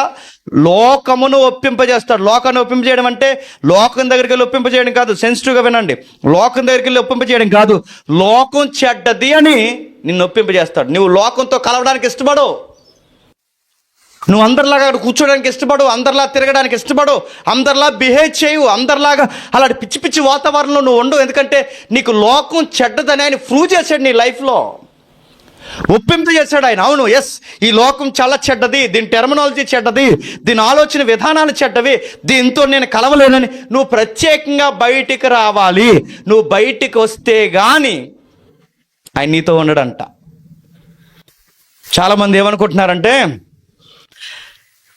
వాళ్ళ ఫంక్షన్కి మనం వెళ్తాం, మన ఫంక్షన్కి వాళ్ళు వేస్తారు, వాళ్ళ పండుగలకి మనం శుభాకాంక్షలు చెప్పాలి, మన పండుగలకు వాళ్ళ శుభాకాంక్షలు. నీ బంధ చెప్పాను అందుకే నేను చాలాసార్లు. ఏం చెప్తావు? కలవద్దు, ఉండొద్దు, చూడొద్దు. బైబిల్లో చాలా విషయాలు చెప్పాయి. నువ్వు క్రిస్మస్ చేసి మళ్ళీ సంక్రాంతి చేసి మళ్ళీ భోగమంటేసి మళ్ళీ ఇంకోటి చేసి తర్వాత ఈ మార్చి ఏప్రిల్లో మళ్ళీ ఉగాది చేసి ఇవన్నీ చేస్తుంటే దేవుడు ఏమంటాడు తెలుసా? నువ్వు ఎక్కడ ప్రత్యేకత నీకని అడుగుతాడు. గుర్తుపెట్టుకోండి, ఎక్కడుంది నీకు ప్రత్యేకత? ఒక్కడు కూడా గుర్తుపట్టండి. ఏదన్నా ఈ దేవునికి విరుద్ధంగా ఉందని 70 సార్లు చిన్నదైనా 70 సార్లు ఆలోచించుకోవాలి. ప్రభు చెప్తున్నాడు వేరుగా ఉండాలి, ప్రత్యేకంగా ఉండాలి, వేరుగా ఉండాలి, ప్రత్యేకంగా ఉండాలి. వేరుగా ఉండాలనుకుంటూ ఉండలేవు. నేను ప్రత్యేకంగా ఉండాలనుకుంటూ ఉండలేవు. నువ్వు వేరుగా ఎప్పుడు ఉండగలవో తెలుసా?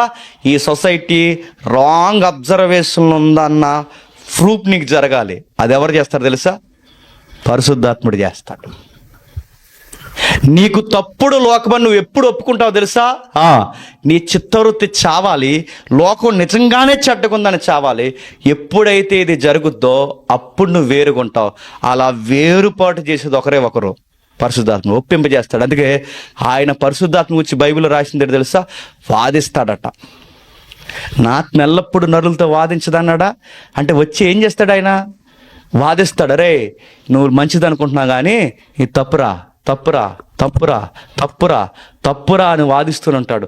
70 సార్లు చెప్తాడండి. మనకి ఒప్పుకునే వరకు చెప్తాడండి. కానీ మనకి ఎక్కడో రాజీ, పర్లేదులే ఓ ఫీలింగ్ ఉంటుంది చూసారా, పర్లేదులే దేవుడు ఏమనుకోడులే, పర్లేదులే.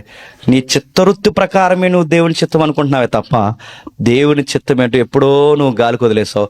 నీ మైండ్ ఇంకా ఎక్కడ పనిచేస్తుంది తెలుసా? లోక సంబంధంగానే పనిచేస్తుంది. ఇంకా కిందికి ఏమంటున్నాడు? ఇలాంటి వచనాలు ఎన్ని ఉన్నాయి చూడండి. ఇది క్రొత్త నిబంధనలోనే కదండి, త్వరగా నేను కూడా వచనాలు తెస్తాను. ఇది క్రొత్త నిబంధనలో కదండి, పాత నిబంధన దగ్గర నుంచి ఆయన ప్రత్యేకత కోరుకున్నాడు. చీకటికి వెలుగుకి పొంతన కుదరదన్న ఈ దేవుడే లోకస్తులకి విశ్వాసకి పొంతన చెప్పండి కుదరదగాక కుదరదన్నాడు. గుర్రానికి గాడిదకి జంట కుదరదన్న ఈ దేవుడే విశ్వాసికి అవిశ్వాసికి పొంతన వద్దన్నాడు. మీరు ఎక్కడ చూడండి, కానాను తెగలతో కలవద్దన్నాడు, ఐగుప్తిలో కలవద్దన్నాడు, బబులోన్లో కలవద్దన్నాడు. మీరు ఎక్కడ చూడండి కలవద్దు. ఏ ప్రభు అంటే షరతు ఒకటారు, అబ్బాయి నువ్వు అలా గాని కలిస్తే నేను ఉండను. నేను నీతో ఉండాలి అంటే నా ప్రేమకు షరతులు ఉన్నాయి. షరతులు లేని ప్రేమ అంటారు కాదు, షరతులు ఉన్నాయి, కండిషన్స్ ఉన్నాయి. నేను చెప్పిన కమాండ్స్ నువ్వు పాటిస్తేనే నేను ఉంటాను. నేను నీతో ఉంటే నీకు పట్టిందల్లా బంగారం అవుద్ది. నేను నీతో లేకపోతే నువ్వు పట్టిందల్లా నీకు వ్యతిరేకంగా ఎదురు నిలబడి నష్టాల్లో కూరుకుపోతావు అనుకున్నావు. అందుకే పాత నిబంధన చదువుతున్నప్పుడు నా ఆజ్ఞలు పాటించండి, గుడారంలోకి తెగులు కూడా రాదన్నాడు. నా ఆజ్ఞలు పాటించండి, మీ పంట అభివృద్ధి బాగుంటుంది అన్నాడు.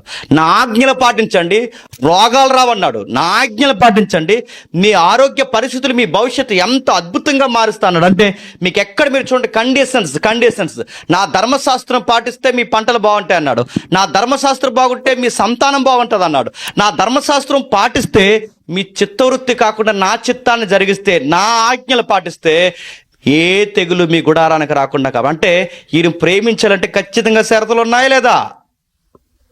ఏం చేసినా ప్రేమించేస్తాడు అనుకోకండి, కుదరదు. దేవుడి దగ్గర ఏం చేసి నేను ఏదో ఇచ్చేస్తే అయిపోద్ది అనుకోండి, కుదరదు. మైండ్ మారాలి, దూరం జరగాలి, ప్రత్యేకంగా జీవించాలి.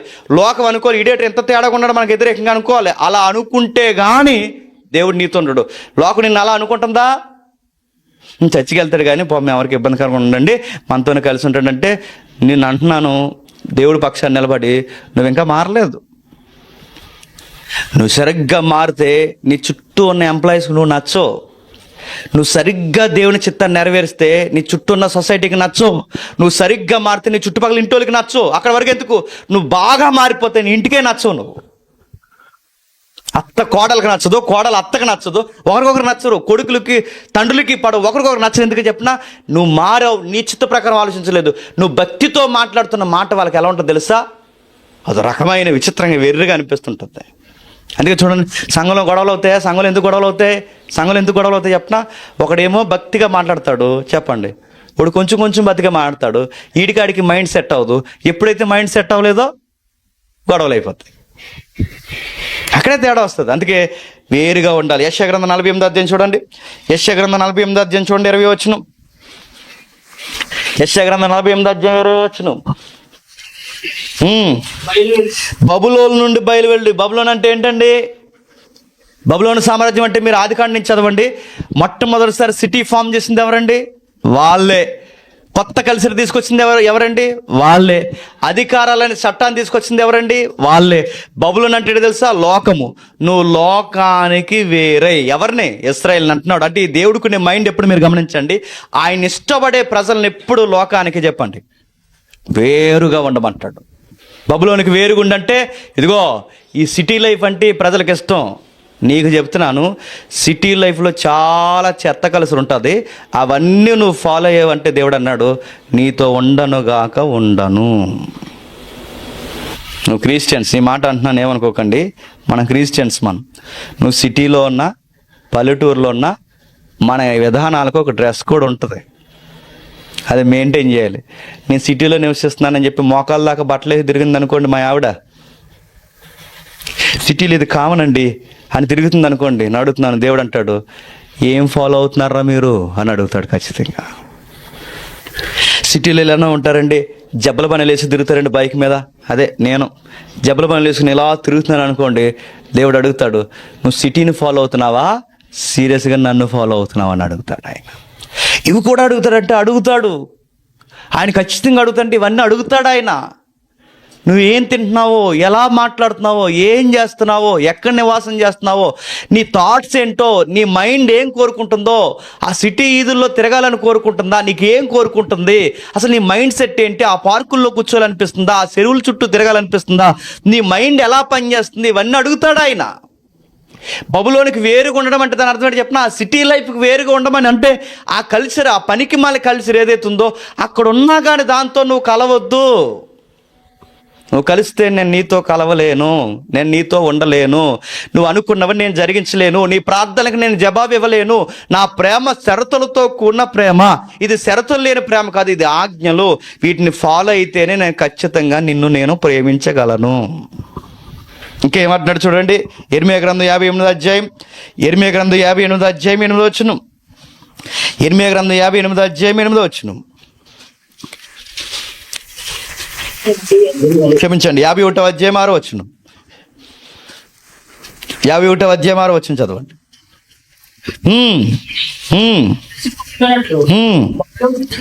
బబులోన్ నుండి పారిపోండి. బబులోనికి, మీరు బబులోన్ అనుకుని ఒకటే మైండ్, లోకం నుండి పారిపోండి, వాటి విధి విధానం నుంచి పారిపోండి. 9వ వచనం చూడండి, 9వ వచనం,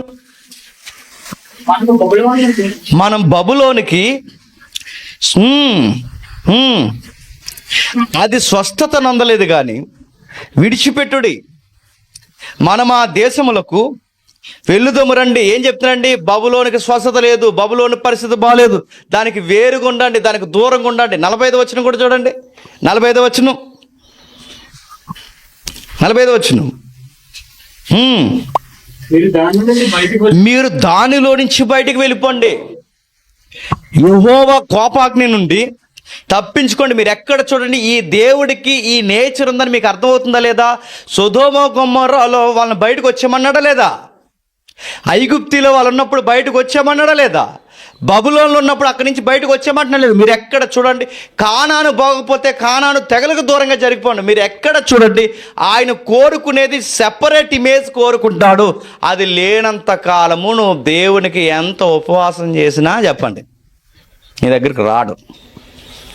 నువ్వు లోకం మాట్లాడుతున్నట్టే నీవు మాట్లాడి, లోకం ప్రవర్తిస్తున్నట్టే నువ్వు ప్రవర్తించి, లోకం చేస్తున్నట్టే నువ్వు చేసి, లోక విధానంలోనే నువ్వు ఆలోచిస్తే దేవుడు అంటాడు నీతో నేను ఉండడానికి నేను ఇష్టపడిన, ఎందుకంటే మీరు ఇంకా లోకస్తులుగానే ఉన్నారు, మీరు నాకు సమీపస్తులు కారు.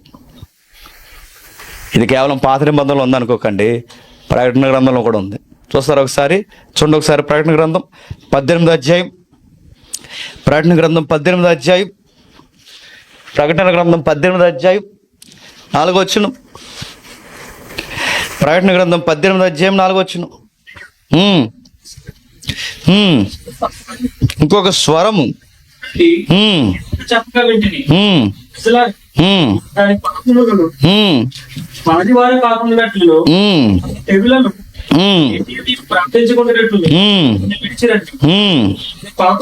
ఏంటంటే దాన్ని విడిచిరండి. సందర్భం ఏంటో చెప్పిన, ప్రకటన గ్రంథం మళ్ళీ బబులోనికి దూరంగా జరగండి, బబులోనికి దూరంగా జరగండి అంటే మీరు ఎప్పుడు బైబిల్ ఎలా పోల్సింది తెలుసా?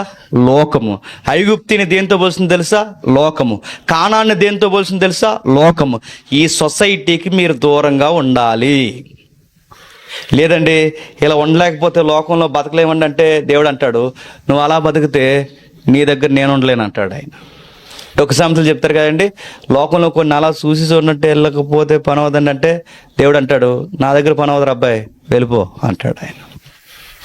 లోకంలో ఇలానే ఉండాలండి, మరీ అంత అలా ఉంటే బతకడం కష్టమండి అంటే దేవుడు అంటాడు మరీ అంత అలా లోకానికి నువ్వు నచ్చవు. ఎందుకంటే లోకానికి యేసుక్రీస్తు వారు నచ్చలేదు కనుక సిలువేసింది. నువ్వు కూడా నచ్చవు. నువ్వు నచ్చుతున్నావంటే సంథింగ్ రాంగ్. నువ్వు కలిసిపోయి బతుకుతున్నావు. నీకు వాళ్ళు నచ్చుతున్నారు, వాళ్ళు నీకు నచ్చుతున్నారంటే నువ్వు కలిసిపోతున్నావు. నీకు అంత ధైర్యంగా నీకు కొన్ని కార్యక్రమాలకు ఎలా వెళ్ళాలనిపిస్తుంది? నీ మైండ్ నీకేం చెబుతుంది? కొంతమంది బైబిల్ లేని క్రిస్టియన్స్ ఉంటారు, సినిమా థియేటర్లో కూర్చుంటున్నారు వాళ్ళు సెల్ఫీలు తీసుకుని. అంటే వాళ్ళకి ఏమనిపిస్తుంది అంటే వాళ్ళు ఏమంటారు చెప్పినా అది మంచి సినిమా అంటది. మొన్న మధ్య చూసాను నేను ఫేస్బుక్లో పెట్టారు, అప్పుడు మనకు వారు జరుగుతున్నప్పుడు మనం చూడొచ్చని వాళ్ళు చూడొచ్చని మోటివేషన్లు ఎప్పుడైతే ఉన్నారో వాళ్ళ ఫ్యాన్స్ ఎవరైతే ఉన్నారో ఫస్ట్ షోకి వెళ్ళిపోయి పిక్ తీసి వాళ్ళు ఫేస్బుక్లో పెట్టారు. ఎంత ధైర్యం అండి! ఆయన అడుగడుగునే చెప్పాడు, వాళ్ళు కూర్చున్న దగ్గర కూర్చోవద్దు, వాళ్ళు మాట్లాడే దగ్గర మాట్లాడొద్దు. ఇవన్నీ ఎందుకు చెప్పాడు? వాళ్ళకలా థింక్ చేయొద్దు. ఇంత చెప్పాక మొండిగా మాట అంటారంటే ఊరికి దూరంగా పోయి ఇల్లు కట్టుకోమంటారండి అని. ఊరికి దూరంగా పోయి ఇల్లు కట్టమని కాదు, లోకం మధ్య ఉంటాం కానీ లోకంతో కలవం. లోకస్తులతోనే ఉంటాం, వాళ్ళకలా ప్రవర్తించం. లోకస్తుల మధ్య జీవిస్తాం, వాళ్ళు మాట్లాడినట్టు మనం మాట్లాడడం. అదే లోకాన్ని ఒప్పింపజేయడం అంటే. లోకాన్ని ఒప్పింపజేయడం, పరిశుద్ధాత్ముడు వచ్చి లోకాన్ని ఒప్పింపజేయడం అంటే ఏంటో తెలుసా? వాళ్ళు మాట్లాడే మాటలు, కొన్ని మాటలు వాళ్ళకి తప్పు అనిపించు కానీ మనకి స్ట్రైక్ అవుతుంటుంది. అదే ఎలా మాట్లాడుతున్నాడేంట్రా అనిపిస్తుంది మనకు స్ట్రైక్ అవుతుంటుంది. ఈ మాట మనం అనకూడదు, ఈ మాట వినకూడదు, ఇలా మనం ఆలోచించకూడదు. ఇవన్నీ ఒప్పుకుంటాం. అందుకే పరిశుద్ధాత్మ ఉన్నవాడు లోకంతో కలవలేడు. ఆయన లోకాన్ని ఏం చేస్తాడు తెలుసా? నీతిని గూర్చియు పాపమును గూర్చియు ఒప్పింపజేస్తాడు. లోకానికి నీతి అంటే ఏంటి చెప్పనా? నలుగురికి భోజనాలు నెట్టం. దేవుడి నీతి ఏంటి చెప్పనా? నువ్వు దేవుని దగ్గరికి వచ్చి నేను పాపాత్మను ఒప్పుకోవడమే. చెప్పండి, దేవుడి నీతి. లోకానికి పాపం అంటే ఏంటి తెలుసా? ఎదుటోడిది ఏది తీసుకోకుండా నీకు నువ్వు బతకడం లోకానికి చెప్పండి నీతి. లోక సంబంధమైన నీతి, లోక సంబంధమైన పాపానికి ఇచ్చే డెఫినేషన్. కానీ దేవుడు ఇస్తున్న డెఫినేషన్ ఏంటి చెప్పనా? నీ దృష్టికి నువ్వు మంచోడు అనుకోవడమే చెప్పండి పాపం. అదేంటి ప్రభు అంటే? అదే అంటున్నాడు, నీ మైండ్లో నుంచి ఆలోచించుకో, నా మైండ్లో నుంచి ఆలోచించు, నీ వృత్తిలోంచి ఆలోచించుకో, నా చిత్తం ఏదుందో తెలుసుకో, నా చిత్త ప్రకారం నా ఆజ్ఞలు పాటిస్తే నేను వచ్చి చెప్పండి వారితో నివాసం చేస్తాను. మీ ఫ్యామిలీ, మీ ఫ్రెండ్స్, మీ మనీ, మీ పరిచర్య అన్నీ అదిరిపోవాలంటే సూత్రం ఒకటేనండి. మళ్ళీ చెప్తున్నాను, నీ ఫ్యామిలీ, నీ ఫ్రెండ్స్, నీ మనీ, నీ పరిచర్య ఏదైనా లేదా నీ జీవితం ఏది చేస్తున్నా నీ బ్రతుకు అదిరిపోవాలంటే సూత్రం ఒకటే, సెపరేట్గా బతకాలి. ఎప్పుడైతే ప్రత్యేకంగా బతుకుతావో నీ ఫ్యామిలీని దేవుడు చాలా బ్లెస్ చేస్తాడు. నువ్వు ఎప్పుడైతే ప్రత్యేకంగా బతుకుతావో నీ ఫ్రెండ్ సర్కిల్ని దేవుడు చాలా బాగు చేస్తాడు. నువ్వు ఎప్పుడైతే ప్రత్యేకంగా బతుకుతావో నీ ధన సమృద్ధిలో నీకు కావాల్సిన సమృద్ధిని దయచేస్తాడు. నువ్వు ఎప్పుడైతే ప్రత్యేకంగా బతుకుతావో దేవుడు అన్నాడు, ఎల్లకాలం నీతో నేను ఉంటాను, నువ్వేమీ భయపడకు, నేను వచ్చి నీతో నివాసం చేస్తాను అంటున్నాడు. ఎంతకన్నా ధన్యకరం ఏముందండి? నేను వచ్చి నీతో నివాసం చేస్తానంటే ఎంతకన్నా ధన్యకరం ఏంటి? దేవుడు వచ్చి మనతో నివాసం చేయాలంటే నువ్వేమేమి ప్రవర్తిస్తున్నావు ఒకసారి చెక్ చేసుకో. కొన్నికి ఇలా బయటకు రోడ్డు మీదకి వెళ్ళిన వెంటనే నీకు ఏది తప్పులుగా అనిపించట్లేదంటే నువ్వు సంథింగ్ రాంగ్, నువ్వు కలిసిపోయి బతుకుతున్నావు. నువ్వు రోడ్డు మీదకి వెళ్ళి ఇంటికి వెళ్ళేసరికి నీకు 70 తప్పులు లోకంలో కనబడి వాటన్నిటినీ దాటుకుని నువ్వు ఇంటికి వెళ్తున్నావు అంటే నువ్వు గమనించు, దేవుడితో నువ్వు ఉండాలనుకుంటున్నావు, నీతో దేవుడు ఉండాలనుకుంటున్నాడు. ఊరకే దేవుడు రాడంటే ఫోటో పెట్టేస్తే ఇంటికి రాడు దేవుడు. దేవుడు ఫోటోలు పెడతారు కదా, దేవుడు ఫోటోలు పెట్టేస్తే వచ్చాడు. ఈ గృహానికి అధిపతి క్రీస్తే అని రాస్తే వచ్చాడు. ఈరోజు నేను ప్రేయర్కి వెళ్ళి వచ్చాను, వచ్చేయి అంటే వచ్చాడు. దేవుడు ఎలా వస్తాడు తెలుసా? నా ఆజ్ఞను ఎవడైతే పాటిస్తాడో వాని వద్దకు వచ్చి నేను, తండ్రి, కుమారుడు, పరిశుద్ధాత్ముడు వచ్చి మీ యందు నివాసం చేస్తాం. త్రిత్వం వచ్చి మనలో నివాసం చేస్తే మన ఫ్యామిలీ ఎంత బాగుంటుందో ఒకసారి ఆలోచించండి. మన ఫ్రెండ్ సర్కిల్ ఎంత బాగుంటుందో ఒకసారి ఆలోచించండి. నీ వ్యాపారం ఎంత బాగుంటుందో ఆలోచించు, నీ ఉద్యోగం ఎంత బాగుంటుందో ఆలోచించు. ఎవ్రీడే దేవుడు నీతో ఉంటే నువ్వు వెళుతున్నప్పుడు ఎంత బాగుంటుందో ఒకసారి ఆలోచించు. ప్రమాదాలు ఎదురొస్తున్నాయి, ఇబ్బందులు ఎదురొస్తున్నాయి అంటే గుర్తుపెట్టుకో, నువ్వు సంథింగ్ ఎక్కడో లోకంతో కలుస్తున్నావు. నువ్వు కలుస్తున్నావంటే నీకు లోకం తప్పు అనిపించట్లేదు. నీకు లోకం తప్పు అనిపించట్లేదంటే పరిశుద్ధాత్మ నీ దగ్గరికి వచ్చి చెప్పండి, ఒప్పింపజేయట్లేదు. ఆయన ఒప్పింపజేయట్లేదంటే ఆయన వచ్చేలాగా నువ్వు సిద్ధంగా లేవు. పరిశుద్ధాత్ముడు అంటే చాలామంది ఏమనుకుంటున్నారంటే కేవలం స్వస్థతలు అనుకుంటున్నారు. పరిశుద్ధాత్ముడు అంటే చాలామంది ఏమనుకుంటున్నారంటే పిల్లలు లేని వారికి పిల్లల్ని ఇవ్వడం అనుకుంటున్నారు. పరిశుద్ధాత్ముడు అంటే ఏంటి చెప్పిన, ఆయన నీలోకి వచ్చిన తర్వాత నువ్వు చదువుకునే పిల్లగాడవైతే నీ కాలేజీలో కలవలేవు. నువ్వు ఎక్కడున్నా ఒక విచిత్రంగా ఉంటావు. ఈడేటర్ ఎలా ఉన్నాడు అనిపిస్తుంది. ఆ విచిత్రమైన జీవితం లోకానికి వేరుగా జీవిస్తావు. ఆ వేరుగా జీవించే వాళ్ళతోనే దేవుడు అన్నాడు, నేను మీతో చెప్పండి నివాసం చేస్తానన్నాడు. ఈ సత్యముని ఇష్టపడాలి. ఈ సత్యం ఏదైతే వినబడుతుందో దీన్ని ఇష్టపడాలి. దీన్ని ఎవరైతే ఇష్టపడి దీన్ని ధ్యానించి ఒప్పుకుంటారు, 25 ఏళ్ళు బాగా వినండి, కుర్రగాడు సెటిల్ అవ్వాలంటే 25 సంవత్సరాలు 30 సంవత్సరాలు చదివితే కానీ సెటిల్ అవ్వట్లేదండి లోకంలో. 25 సంవత్సరాలు 30 సంవత్సరాలు చదివితే కానీ లోకంలో సెటిల్ అవ్వట్లేదు. మరి నువ్వు దేవుళ్ళలో సెటిల్ అవ్వాలంటే ఎన్ని సంవత్సరాలు చదవాలి? ఈ బైబిల్ లింగులింగమని 1 గంట చదివితే సెటిల్ అయిపోతావా? ఒక పూట తినంగా బైబిల్ చదవం మనం, ఒక పూట తినంగా ఒక ప్రసంగం పూర్తిగా వినం మనం, ఒక పూట పూర్తిగా దేవుళ్ళ గడపం, 1 గంట దేవుళ్ళ గడపం మనం. కానీ దేవుళ్ళలో సెటిల్ అయిపోవాలి, దేవుడు వచ్చి మనలో సెటిల్ అయిపోవాలంటే దేవుడు అంటాడు, నువ్వెవరో నాకు తెలియదు. ఒక లోకంలో సెటిల్ అవ్వాలంటే ఒక 25 సంవత్సరాలు కష్టపడితే కానీ ఒక కుర్రోడు లైఫ్లో సక్సెస్ అవ్వకపోతే, నువ్వు దేవుళ్ళో ఎదగాలి అంటే ప్రత్యేకంగా ప్రాక్టీస్ చేయి. మాటలు మార్చాలి, చేతలు మార్చాలి, ప్రతి విషయంలో మార్చాలి, ప్రతి విషయంలో వేరుగా ఉండాలి, నీ థాట్స్ అన్నీ వేరుగా ఉండాలి, ప్రతిదీ ఆయన ఆజ్ఞ నెరవేర్చేలా ఉండాలి. ఎప్పుడైతే నువ్వు అలా నెరవేరుస్తావో దేవుడు ఖచ్చితంగా వచ్చి నీతో చెప్పండి నివాసం చేస్తాడు. ఇది ఎవరు ఒప్పింపజేస్తారో తెలుసా? పరిశుద్ధాత్ముడు. అదే 16:8 ఒకసారి చదవండి. 16:8 16:8 యోహాను సువార్త 16:8 ఆయన వచ్చి పాపమును గూర్చి, నీతిని గూర్చి, తీర్పును గూర్చి, లోకమునంటే లోకం చెడ్డదని మనల్ని ఒప్పుకొని చేయను. అక్కడ టెర్మినాలజీ ఇలానే ఉంది, మూలంలో ఇలానే ఉంది. లోకం చెడ్డదని లోకాన్ని ఒప్పింప చేయడం కాదు, ఎందుకంటే అది చెడ్డది, అది ఆల్రెడీ దానికి ఎక్కదు. లోకాన్ని ఒప్పింప చేయడం కాదు, లోకం చెడ్డదని చెప్పండి మనల్ని ఒప్పింపజేస్తాడు. లోకానికి నీతి అంటే ఏంటి తెలియదు, లోకానికి పాపం అంటే ఏంటో తెలియదు, లోకానికి తీర్పు అంటే ఏంటో తెలియదు. కానీ నీకు తెలియాలన్నీ. లోకానికి పాపం అంటే ఏంటో తెలుసా? దొంగతనాలు చేయడమే పాపం వాళ్ళకి. కానీ లోకానికి కొన్ని నీతులు ఉంటాయి, అవి వాళ్ళకి పాపంగా అనిపించవు. కానీ ఆ నీతి కూడా దేవుని దృష్టికి వచ్చేసరికి ఏమవుతుందో తెలుసా? పాపంగా మారిపోతుంది. అదంతా నీకు అర్థం కావాలంటే పరిశుద్ధాత్ముడు ఉంటేనే నువ్వు చూడగలవు. ఆ స్కేల్ నీకు ఎప్పుడు అర్థం అవుతుందంటే పరిశుద్ధాత్ముడు ఉంటేనే. కొన్ని చూడండి లోకంలో అదే లేదంటే కారణం ఒకటే, ఆయన ఆజ్ఞను మనం పాటించలేదు.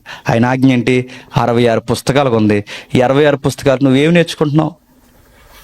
నేర్చుకోవడానికి ఆసక్తి ఏమైనా ఉందా? బ్రదరు ఈ డౌట్ ఏంటి, అన్న ఈ డౌట్ ఏంటి, తమ్ముడు ఈ డౌట్ ఏంటి, ఈ రిఫరెన్స్ అర్థం ఏంటి, ఇది నాకు అర్థం కావట్లేదు, దీని సంగతి ఏంటని ఎప్పుడైనా గూగుల్ని ఎదుకావా? ఒక నెగటివ్ తీసుకుని చూసావా? ఒక వ్యాఖ్యానం చూసుకుని చూసావా? దీని సంగతి ఏంటని ఎప్పుడైనా స్పీకర్ని అడిగావా? ఏ ఆజ్ఞ నేర్చుకోవడానికి మనం ముందుకు రాం. అసలు బైబిల్ రెఫరెన్స్ ఏంటన్నా, ఈ పుస్తకం యొక్క నేపథ్యం ఏంటి, దీని సంగతి నాకు అర్థం కావట్లేదు, ఈ ప్రకటన గ్రంథం నేపథ్యం ఏంటని ఎప్పుడన్నా అడుగుతావా?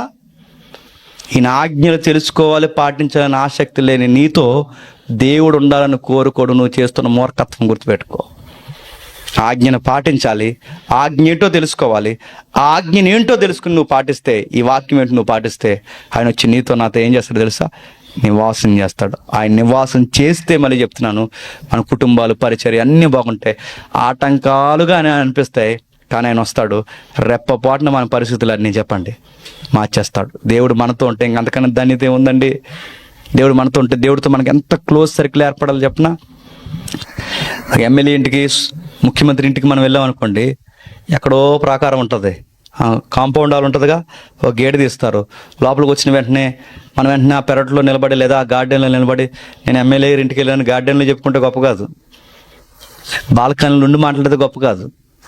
నీకు ఎమ్మెల్యేతో ముఖ్యమంత్రితో క్లోజ్నెస్ ఉందన్న గుర్తుని చెప్పిన, ఆయన బెడ్రూమ్లోకి వెళ్ళి ఆయన మంచం మీద కూర్చొని ముఖాముఖిగా మాట్లాడితే నీకు ఎంత క్లోజ్నెస్ ఉందని ఎలాగైతే అర్థమవుద్దో, దేవుడితో మనకు అంత క్లోజ్నెస్ ఉండాలట. మనం ఎక్కడి వరకు చెప్పుకుంటున్నాం చెప్పిన, ఆ బాల్కనీ దగ్గరికి వచ్చి, అంటే చర్చికి వచ్చి, మీకు అర్థమవుతుంది, చర్చికి వచ్చి నేను దేవుడి దగ్గరికి వెళ్ళాను, నువ్వు బాల్కనీలో ఉన్నావు, ఇంకా నువ్వు ఎక్కడి వరకు వెళ్ళాలంటే దేవుడి నివాస స్థలం అంటే ఆయన నీతో కూర్చుని ఎంత దగ్గరికి వెళ్ళాలి నువ్వు. చర్చలో కూర్చుని మన దేవుని దగ్గరకు వచ్చాం అనుకుంటాం. కాదు, ఇంకా ఆ గార్డెన్ దగ్గర ఉన్నావు నువ్వు. ఆయన దగ్గర రావాలి, నీతో కూర్చోవాలి, నీతో మాట్లాడాలి, నీ చాలా డిస్కషన్ చేయాలి, నేను గైడ్ చేస్తుండాలి. నా దేవుడు నన్ను ఎలా చెప్తున్నాడు, ఆ పని నేను చేయలేనని ఒప్పుకోవాలి. ఆయన చిత్తం ఇందాక ఐజక్ గారు అన్నారుగా, పరలోకమందు జరుగుతున్న ఆయన చిత్తము భూలోకమందు నీ యందు జరిగితే లోకాన్ని ఒప్పుకుంటావు. ఎస్, ఈ లోకం చాలా ఫ్రాడ్గా ఉంది. ఎందుకంటే ఈ లోకం యొక్క దైవం నేను నమ్ముతున్న దేవుడు కాదు, ఈ లోకం యొక్క దైవం సాతానుగాడే అని ఒప్పుకుంటా. అందుకే లోకంతో నువ్వు కలలో ఎవరైతే ఇలా ఉంటారో పరిశుద్ధాత్మ మీలో పనిచేస్తాడు. దేవుడు మిమ్మల్ని దీవించును గాక.